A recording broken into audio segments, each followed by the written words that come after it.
Hello, everyone, and welcome to another Candidate Spotlight Forum. Today, we will be talking with Lorraine Cochran-Johnson, who is running for the CEO position. The first ballot will be May 21st on the primary.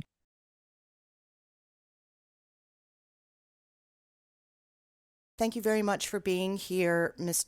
Cochran-Johnson. Thank you. So, one thing that we want to know about each candidate is what you feel you have accomplished in the past as an office holder that qualifies you to lead one of the largest, most diverse counties in all of Georgia. Well, first of all, thank you for having me. I love talking about issues, and I'm very excited to share with you why I am the best choice for the CEO position.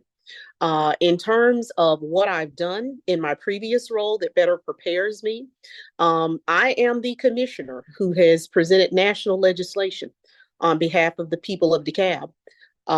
When I came into office, one of the first issues that was brought to my attention was Family Dollar, Dollar Tree, and Dollar General not being economic development in underserved communities. I immediately took a deep dive into dollar stores, was absolutely amazed at the research that I found.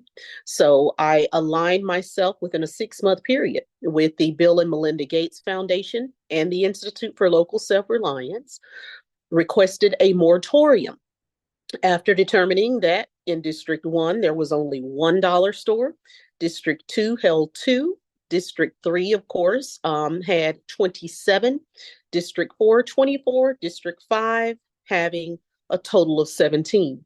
So there was a clear pattern of proliferation. So I am the person who authored the current box store ordinance that requires a mandatory distance between our dollar stores, because what we found is where there is a proliferation, you often find food deserts, and you have your highest incidence of obesity as well as hypertension and childhood obesity.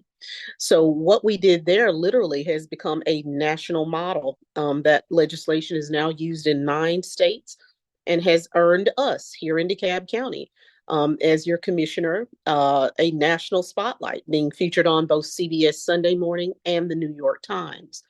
I'm also your commissioner who understanding the importance, or shall I say, the disturbing trend with violence at our gas and service stations. I'm the author of your video surveillance system ordinance that requires mandatory video surveillance, 24-hour monitoring, uh, cameras that are regulated in quality, 4 megapixels, 24 frames per minute, as well as infrared night vision so that they are a tool that aids our officers.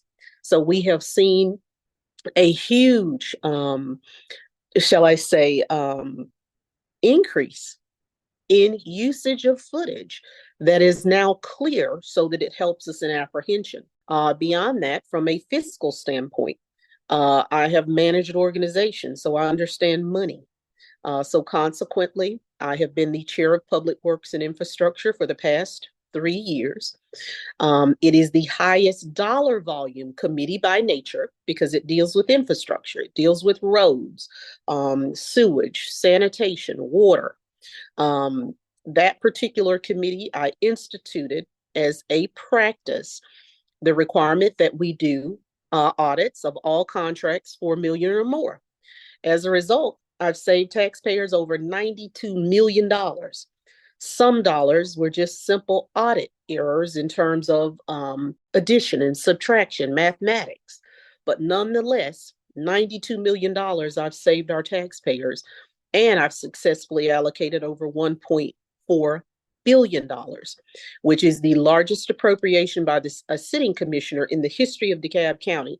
And it's been done successfully without scandal or reproach. So my ability to not only develop legislation separates me from others, as well as the amount of monies that I've saved. And I won't talk about technology, but I've been groundbreaking in communications, and forward thinking on programs. Okay, well, that kind of leads us into the next question, which is what do you see as the largest problem facing DeKalb County? Why is it the largest problem? And what, as CEO, do you plan to do to address that problem? I would say that if I had to identify the largest problem overall, for me, it would certainly be public safety. And I say public safety because public safety affects economic development. Public safety affects property values. Public safety affects quality of life. And at the end of the day, it is paramount to us moving forward progressively. Currently in DeKalb County in 2021 and 2022, DeKalb County led the state of Georgia in homicides, um, violent crimes, rape, battery, assaults. And I'm happy to say that we do not have that title at the moment. For the past several years, it has gone between DeKalb and the city of Atlanta. Uh, Understanding where we are with crime and also understanding that we currently in DeKalb County have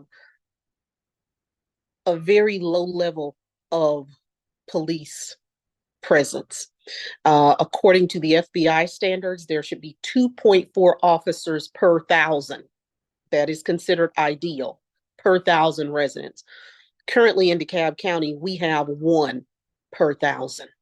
So we are sorely understaffed in our police department. So, in large part, it affects the ability to community police when you're understaffed and you're worried about meeting level one requirements for response times. So, in order to create safer communities, we have to increase our policing.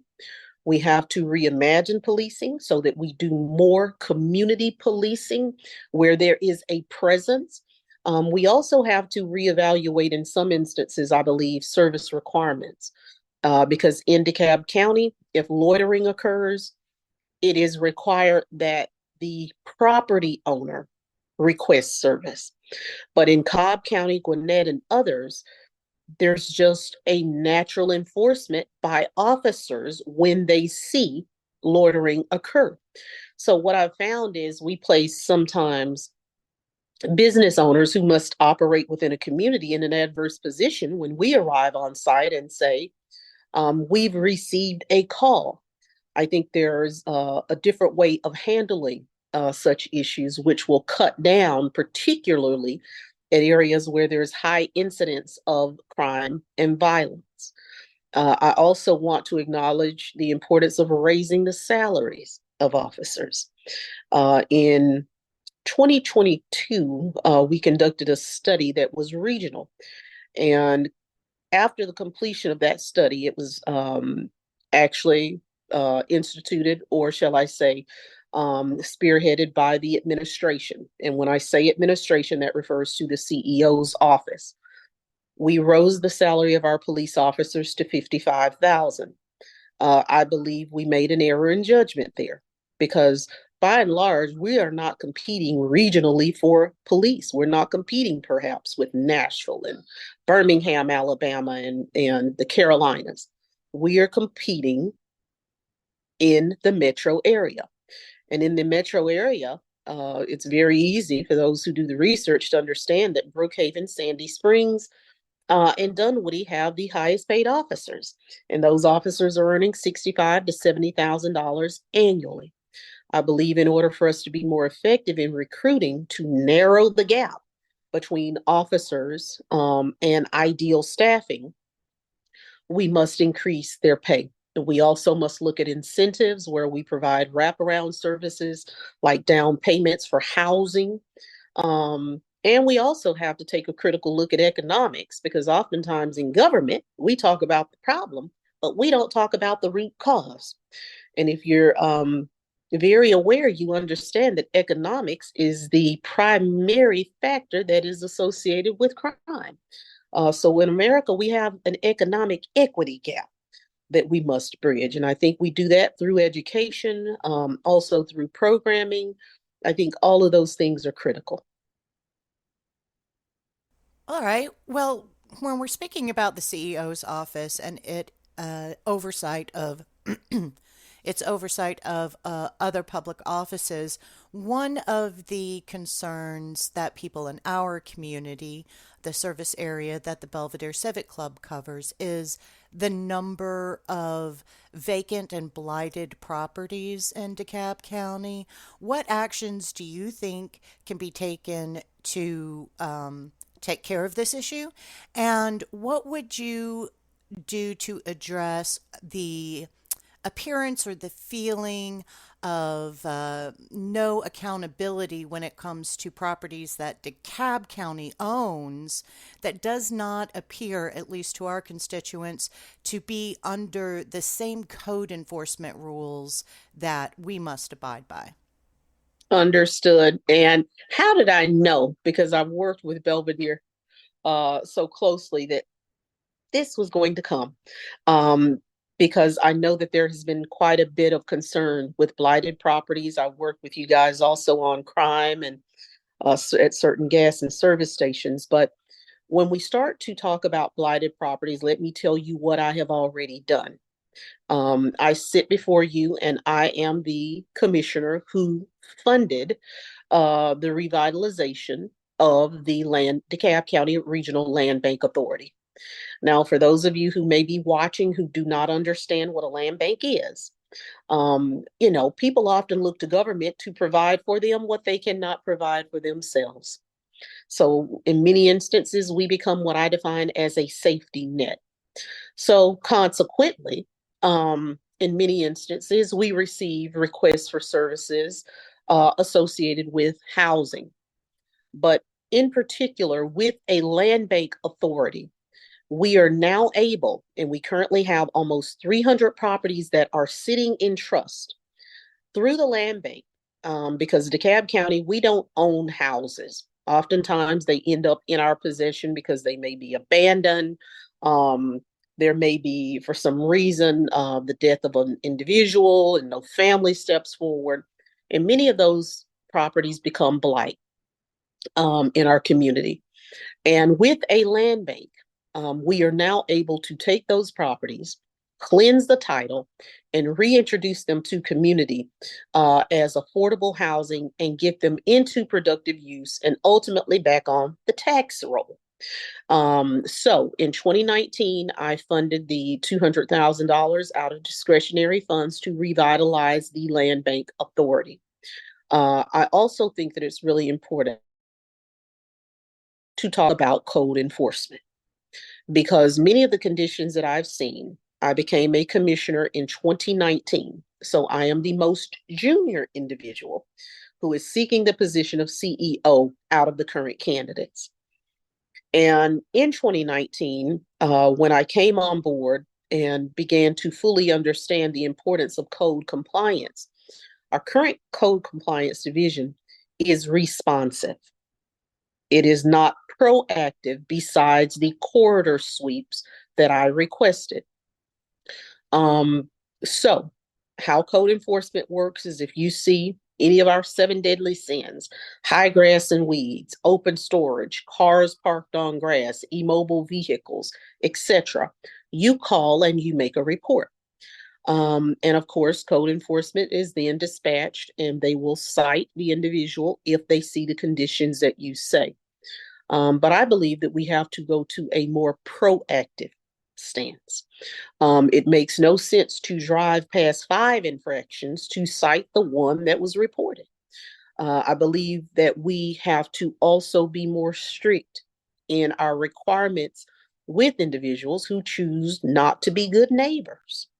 Currently, there is a 14-day to 30-day period of remediation depending upon the infraction for which we cite. I think that sends the wrong message and takes far too long. I think that window should be narrowed as a general rule to 5 to 7 days for the remediation of things that are easily correctable. And if 30 days are required, what I'd like to see is daily fines thereafter. Because we have a lot of people who consciously choose not to be good neighbors. And it is a cause of contention for the entire community, and it reflects poorly on government. Also, we have mandatory corridor sweeps now, and that's helped tremendously because many of our businesses had never been told that you can't have more than a quarter of your window covered in signage. So, excessive clutter, excessive signs and windows, it all goes to the character of our communities. So we have not over the years, and I do believe since 2019, and I want to commend Director Hardy because I give credit where it's due. We have become far more engaged in the area of code enforcement, but anyone who wants to Google can see that it has had a very sordid past. And it takes decades for properties to reach the condition that many we see now face. So for many years, I do not believe that we have operated at an optimal level, and I look forward to reevaluating properties. Also, we are in the process of reintroducing best practices through our International Property Code as well, that will also have better effects on outcomes. Well, let's turn now to technology. Um, our government's website, DeKalb County's website, is not considered to be very user friendly. And as an information warehouse, as the most centralized and easiest to access source of information for the residents of DeKalb County, what, if anything, do you plan to do to make sure that information is easily accessible on that portal? Let me say that, I come from a background of managing newspapers and communicating. I've experienced firsthand the digital revolution because I went from print media to visual media after seeing shifts there. Coming to DeKalb County in 2019 and engaging in on a daily basis because I'm a commissioner who is responsive and handles and processes my own calls. I was absolutely shocked because our current website, it lacks functionality. The search tool is literally non-existent. If you've tried to use it, there's literally a lack of interface. And for the average consumer, and I want you guys to understand, I consider residents of DeKalb County consumers. And DeKalb County is responsible for providing goods or services. And our website serves literally as the director of first impressions. So if you have an interface that should be a part of the solution that is problematic, that is now we have for several years, in 2022, we allocated a total of $3 million for the vitalization of our website. And we are 4 or 5 years later, literally, and we still have the same website. As CEO, I will finish what has been started. I have, for myself, as a commissioner, I have a total of 5 different websites that support my programs. I will institute immediately a total redirect and revamp of the existing website so that we have greater functionality. I will also increase access to general information. Oftentimes, we're receiving open records requests for information that I believe should readily be available. I believe everyone should have easy access to our current priority list for sidewalks. Road resurfacing, of course, is located on the website under our SPLOST area, but I would also like to see the inclusion of our priority list for road resurfacing because these are just some of the many issues that I receive calls on as a commissioner on a daily and weekly basis for information that should be easily presented to the public. So I will correct those issues immediately and literally, if necessary, retain a new team to immediately address the connectivity and the lack thereof that we currently have with our website. Now, I know when you talk about technology, you're only talking website, but I think it extends beyond that because in order for us to truly engage people, I believe technology is going to be the key in the future. So I would also look more towards the institution of SMS text messaging to phone so that on a weekly basis, I produced and led the way in terms of the best newsletter for DeKalb County when I came into office. But I believe that the county should be sending out direct to consumer through SMS texting, a weekly newsletter that updates you on all things DeKalb. I do not want any resident of DeKalb to have the ability to plead ignorance due to us failing to provide easy access to information and keeping them in the loop. Also, I recommend in the area of technology, teletown halls. Myself and Commissioner Terry actually held the first teletown hall as a joint effort between District 6 and 7. And during that teletown hall, we had over 20,000 people join us. So greater connectivity and ease of access to information is possible. But that's why it's important that you elect me because I understand how to go about effectuating those changes.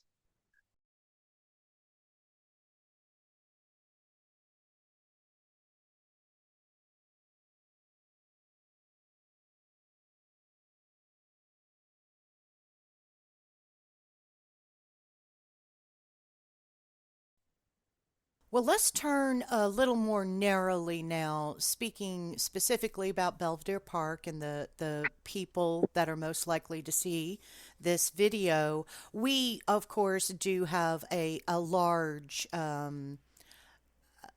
communication area. We provide services directly to Belvedere Park. However, White Oak Hills and Towers and those areas often rely on us for information. So I would like to talk specifically about our communities. How would your administration work with the state government to ensure that the needs and concerns of our community are being addressed with that legislation?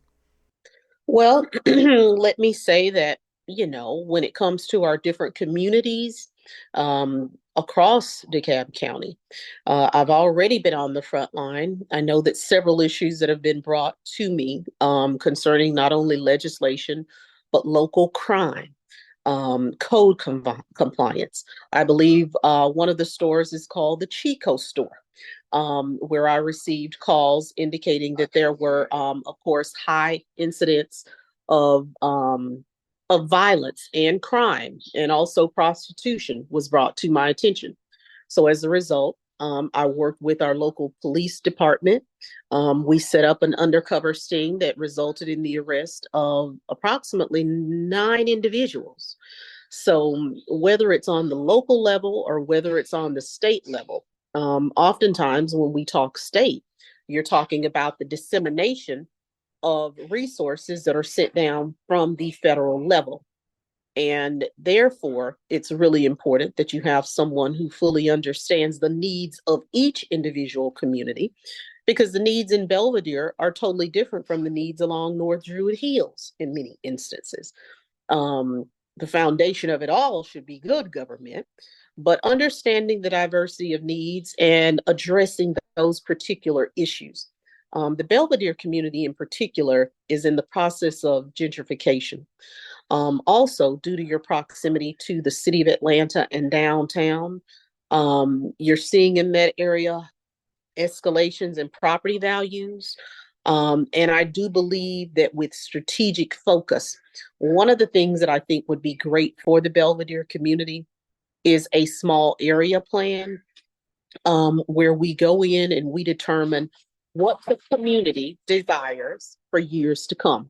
One of the things that, in terms of a small area plan, the people of Belvedere as a community, I've always been impressed with their presence, meaning the community has very specific plans and they understand what they want to see. I can remember having conversations with several community members a Dunkin' Donut. And with that being said, I want to bring the community to the table. And I would like to see a plan, particularly in communities like Belvedere, be shall I say, the catalyst for the development that will occur in the future. So I don't know from there, once we have that small area plan, that's when we can set about LCIs, which are often received through the Atlanta Regional Commission that for livable center initiatives that can increase bikeability, that can increase character that's already been defined, because those things become very important. But I do think that we need a starting point from which to begin, and that then allows me to go out there and seek funding, whether it be on the state level or the federal level, or even local dollars, to go about materializing the vision that we all agree and see is necessary for the Belvedere community. Well, we definitely want to provide you with an opportunity to speak to your candidacy and what you feel makes you uniquely qualified for the CEO position. Um, as it relates to being a CEO, I want to say that it is a chief executive officer. Being a CEO is not a popularity contest. It's about an ability to manage not only people, but processes, also budgets. And one of the things that makes me unique for the position is that I am the only candidate in this race who has managed multi-million dollar organizations as a general manager. I came to DeKalb County from corporate America. I had spent 2 decades in marketing and advertising, and I have been the general manager of the Atlanta Daily World, and I have been directly responsible for the management, not as a sales manager, but as a general manager of organizations. In many instances, some of those organizations, when I came on board to the Atlanta Daily World, um, were hemorrhaging money. And I was directly responsible for turning those organizations around and creating um, incredible revenue within a very short period of time. Because oftentimes, in government, it's different than what I see in corporate America. Um, Corporate America requires action quickly, and it requires a unified plan. In government, oftentimes it requires the reasoning, and shall I say, a more democratic process, because there is a governing authority and everyone has the ability to have a seat at the table and be a part of the conversation. But leadership literally starts from the head.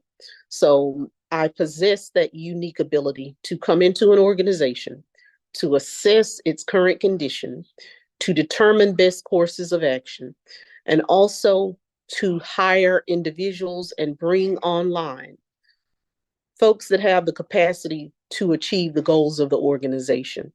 So, as your CEO, I will take a more corporate approach to getting things done in DeKalb County. I will also institute best practices not only in technology, but also standard operating procedures. I have found across DeKalb that we lack optimal productivity because in many instances there is a lack of clearly defined job roles and responsibilities and a lack of standard operating procedures.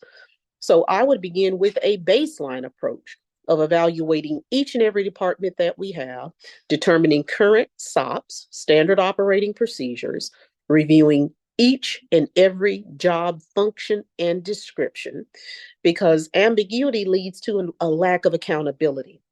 And since being in DeKalb, I can't say the amount of times that I have incurred an issue and I've had to send for the person in the middle of a whodunit.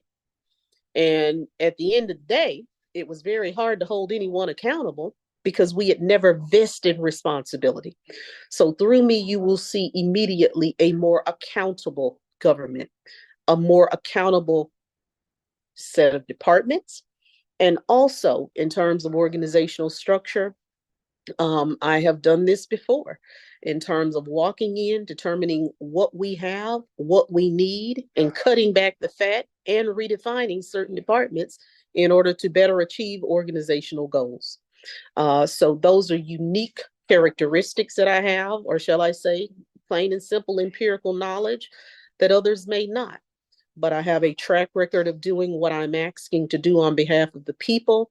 And I look forward to people giving me that opportunity so that I can show not only the folks of DeKalb, but across the United States that we can create a model government when you have individuals who have the capacity, the care, and the conviction to simply get things done, and they're dedicated more to people than to politics.